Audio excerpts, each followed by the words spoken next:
দিদি, আকাশের রংটা কেমন কালো হয়ে গেল হঠাৎ। মাছ ধরা বন্ধ করে এবার বাড়ি চল। আর একটু সবুর কর লতা, জালে কি যেন একটা ভারী কিছু আটকাছে। আজ বড় মাছ না নিয়ে বাড়ি ফিরলে মা খুব বকবে। কিন্তু দেখ, বাতাসের বেগ কেমন শো শো করে বাড়ছে। আমাদের ছোট নৌকাটা খড়কুটোর মতো দুলছে। আমার খুব ভয় করছে দিদি, চল ফিরে যাই। ভয় পাস না রে পাগলি, আমি তো আছি। এই দেখ, জালে খুব জোরে টান পড়েছে, নিশ্চয়ই বড় কোনো মাছ। দিদি বাঁচাও, একটা মস্ত বড় ঢেউ আসছে। উফ, ও নৌকাটা একদম কাত হয়ে গেল। লতা, শক্ত করে আমার হাতটা ধর লতা, নৌকাটা উল্টে গেল। ওপরওয়ালা রক্ষা করো আমাদের।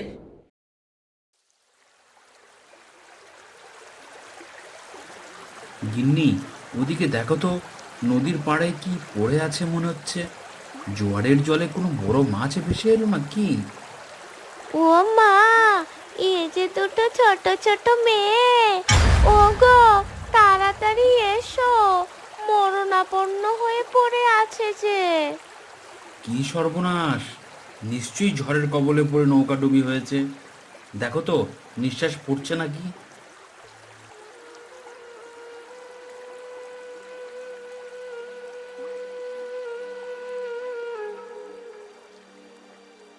হ্যাঁ গো, ধূপকানি এখনো আছে, কিন্তু গা হাত পা তো সব বরফের মতো ঠান্ডা হয়ে গেছে। এখানে এভাবে ফেলে রাখলে তো শেয়ালে কুকুরে ছিঁড়ে খাবে। মেয়ে দুটোর অবস্থা খুব খারাপ। তুমি এক কাজ করো, বড় মেয়েটাকে কোলে তুলে নাও, আমি এই ছোটটাকে পিঠে করে কোনো মতে আমাদের কুঁড়ে ঘরে নিয়ে যাই। আমাদের ওই ছোট্ট ঘরে এদের কি আর জায়গা হবে? আমাদের তো কোনো ডাক্তার বই তো ডাকার সামর্থ্যও নেই। এদের জীবন বাঁচানো পরম ধর্ম। বাড়িতে গিয়ে আমি আগুন জ্বালিয়ে সেক দেওয়ার ব্যবস্থা করছি। তুমি ঠিক বলেছ গিন্নি। চলো চলো, এবার তাড়াতাড়ি চলো, আর দেরি করা ঠিক হবে না।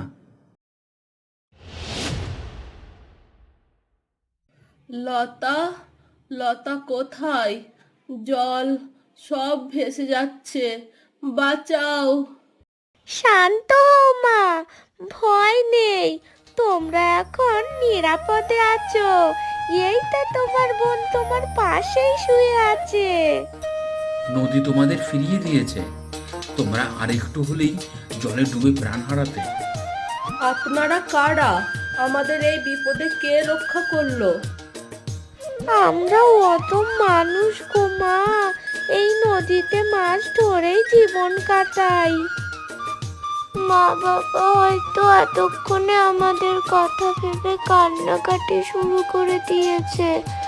উফ, কি ভয়ানক সেই ঢেউ। তোমাদের যদি কোনো অসুবিধা না হয়, তাহলে তোমরা কিছুদিন এখানে থাকতে পারো।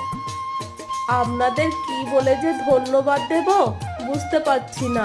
আমরা সারা জীবন ঋণী থাকবো আপনাদের কাছে। তোমরা ওসব ঋণের কথা ছাড়ো তো। কিছুদিন তোমরা আমাদের গ্রামেই ঘোরাফেরা করো, আনন্দ করো। আশা করি কোনো অসুবিধা হবে না।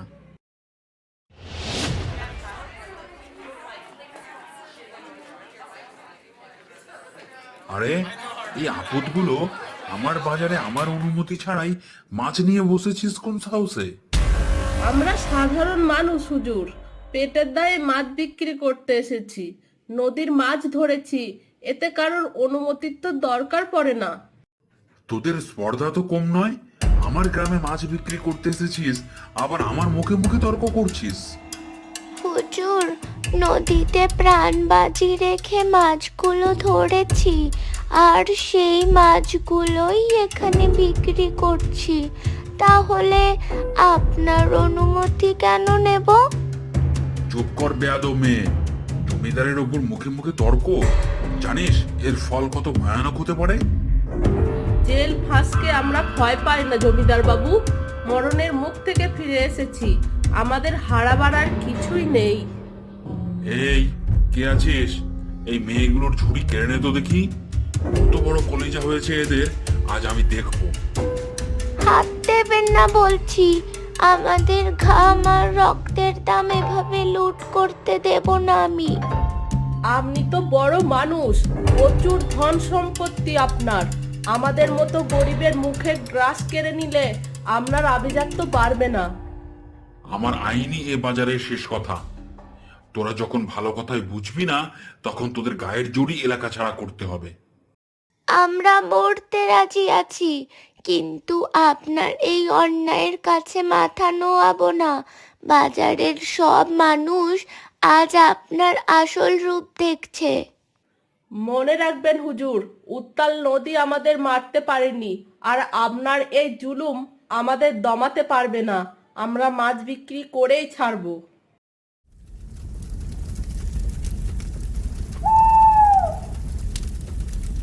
ওই মেয়ে দুটোর এত বড় সাহস, হাটের মাঝখানে সবার সামনে আমাকে জ্ঞান দেয়। ওদের দেখাবো আজ কত ধানে কত চাল। হুজুর, চারপাশে একদম নির্জন, সবাই মনে হয় গভীর ঘুমে আচ্ছন্ন। এটাই হচ্ছে সঠিক সময়। ঠিক বলেছিস। এই মশালটা নে, আর কুড়ে ঘরে আগুন লাগিয়ে দিয়ায়, সব পুড়ে ছারখার হয়ে যাক। হুজুর, মেয়ে দুটো কি ঘরের ভিতরই আছে?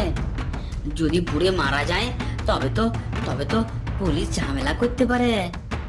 চুপ কর মূর্খ। জমিদারকে যারা অমান্য করে তাদের বেঁচে থাকার কোনো অধিকার নেই। যা, আগুন জ্বালিয়ে দিয়ায় বলছি। যে আজ্ঞা হুজুর। এই দিলাম খড়ের জালে আগুনের ছোঁয়া।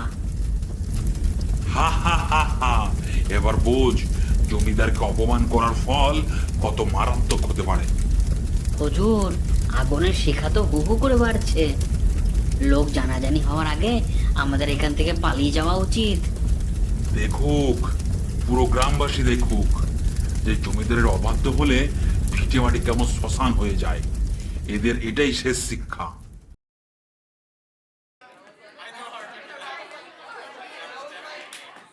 আহারে, মেয়ে দুটোর ঘর বাড়ি আগুনে পুড়ে নষ্ট হয়ে গেল। আমি জমিদার হয়েও এদের রক্ষা করতে পারলাম না। মায়া কান্না থামান জমিদার বাবু। প্রকৃতি আমাদের মারতে পারেনি, আর আপনার মশালও আমাদের ছাই করতে পারেনি। এ কি, তোরা বেঁচে আছিস? আমি তো ভাবলাম, মানে ঘরে দাও দাও করে আগুন জ্বলছে তো, তাই আর কি। আপনি তো ভেবেছিলেন আমরা ঘরের ভেতর ঘুমিয়ে আছি, তাই না? কিন্তু মাছ ধরার নেশায় আমাদের ঘরের বাইরে টেনে নিয়ে গিয়েছিল। এসব কি আজে বাজে কথা বলছিস? আমি তো তোদের ভালো চাই, আর তোরা আমার উপর সন্দেহ করছিস। প্রমাণ কি আছে তোদের কাছে? প্রমাণ লাগবে আপনার। আমার এই ছোট বোনটি নিজের চোখে সব দেখেছে। আমাকে মাফ করে দাও তোমরা। হুজুর আমাকে অনেক টাকার লোভ দেখিয়েছিল, তাই আমি নিজের হাতে আগুন দিয়েছি। ছি, আমাদের জমিদার এত নীচ! রাতের অন্ধকারে নিরাপদ মেয়ে দুটোকে পুড়িয়ে মারতে চেয়েছিলেন। শুধু তাই নয়, ইনি আমাদের মাছ লুট করতে চেয়েছিলেন, আর প্রতিবাদ করায় আমাদের ভিটে মাটি পুড়িয়ে দিলেন। মিথ্যা কথা, সব ষড়যন্ত্র। তোরা আমাকে অপমান করছিস, এর ফল কিন্তু ভালো হবে না। আর ভয় দেখাবেন না হুজুর। আজ এই আগুনের শিখায় আপনার সব মুখোশ পুড়ে ছাই হয়ে গেছে। গ্রামবাসী আর আপনাকে সহ্য করবে না। আমরা অনেক জুলুম সয়েছি, আর নয়, আজই আপনাকে এই গ্রাম ছেড়ে চলে যেতে হবে, নয়তো আমরাই এর বিচার করব। আর এক মুহূর্তও এই গ্রামে নয়। আপনার মতো পাপীর জায়গা এই পবিত্র মাটিতে কোনোদিনই হবে না। নিজের পাপের সাজা আজ আমি নিজেই পেলাম। চলো সবাই, একে সীমানা পার করে দিয়ে আসি, যাতে আর কোনোদিন কোনো গরিবের ওপর জুলুম অত্যাচার করার সাহস না পায়। এই গল্পটি আপনাদের কেমন লাগলো কমেন্ট করে অবশ্যই জানাবেন।